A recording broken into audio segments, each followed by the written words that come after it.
Selamat pagi Pak, mohon izin Pak. Taruh nama dia atas nama Henry Herianto, kelas Nautika 3C NIT 2041055 dari kelas Nautika 3C. Pada saat ini saya akan menjelaskan dan menggambarkan UTS Ilmu Pelayaran Data dalam 5 soal. Dan soal yang pertama, pengertian variasi dan deviasi. Variasi adalah sudut yang terbentuk antara arah utara sejati US dan arah utara magnetik UM. Deviasi adalah sudut yang terbentuk antara utara magnetik UM dan arah utara pedoman atau UP. Arah utara pedoman adalah arah utara yang ditunjukkan oleh jarum penunjuk dari suatu pedoman. Garis lintang. Garis lintang atau latitude merupakan garis khayal yang melingkari bumi dan ditarik dari barat hingga timur. Garis ini umumnya digunakan untuk menentukan lokasi di bumi terhadap garis khatulistiwa. Garis lintang terbagi menjadi dua, yaitu garis lintang utara dan garis lintang selatan. Garis lintang utara atau LU berada di sebelah utara khatulistiwa.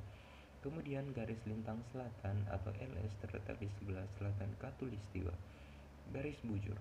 Garis bujur atau longitude adalah sebuah garis khayal berbentuk lurus yang menghubungkan bumi dari kutub utara hingga selatan. Garis yang sesuai dengan bentuk bumi ini memiliki besaran 360 derajat. Garis bujur terdiri dari dua garis, yaitu bujur barat dan timur.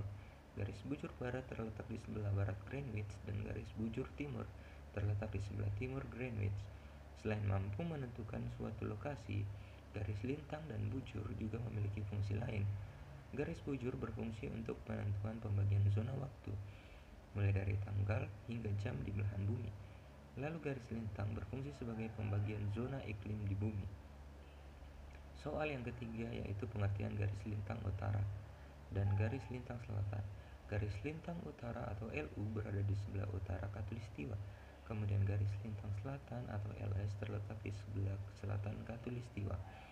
Jarak antara garis yang satu dengan lainnya dihitung dalam satuan derajat, atau garis ekuator khatulistiwa dipakai sebagai patokan, sehingga garis ekuator atau khatulistiwa berada pada titik 0 derajat. Makin ke utara atau makin ke selatan dari garis khatulistiwa, maka angka derajat akan semakin besar hingga mencapai angka 90 derajat tepat di kutub utara atau di kutub selatan. Garis khatulistiwa sendiri adalah 0 derajat. Soal nomor 4, pengertian garis bujur dan bujur timur. Garis bujur utama atau bujur 0 melalui kota Greenwich, Inggris.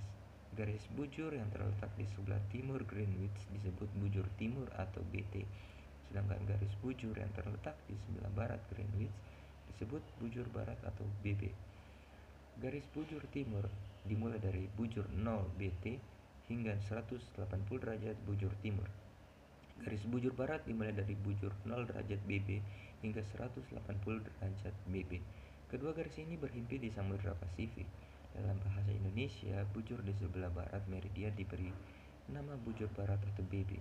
Demikian pula bujur di sebelah timur meridian diberi nama bujur timur atau BT.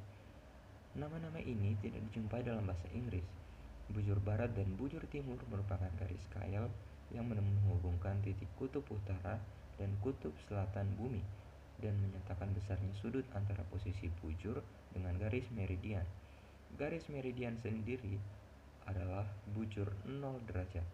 Soal nomor 5. Nilai variasi terdapat pada mawar pedoman yang ada di dalam peta laut, di mana harus dicermati terlebih dahulu tahun terbitan peta dan tahun di mana kita menggunakan peta tersebut. Perubahan yang dicantumkan adalah perubahan tahunan. Nilai deviasi sendiri tergantung dari dua hal, yaitu haluan kapal dan letak atau posisi kapal tersebut. Itulah sebabnya mengapa daftar deviasi yang disebut di Semarang tidak dapat digunakan di Samudra Atlantik, tetapi daftar tersebut masih dapat digunakan untuk seluruh perairan Indonesia, karena jarak-jarak kapal ke kutub magnet dari semua tempat di perairan Indonesia dapat dianggap sama. Mohon izin Pak, demikianlah presentasi atau menjelaskan serta menggambarkan dari soal UTS ini. Semoga apa yang saya jelaskan dapat bermanfaat. Lebih dan kurangnya mohon dimaafkan. Mohon izin Pak, selamat siang dan terima kasih. Sampai jumpa.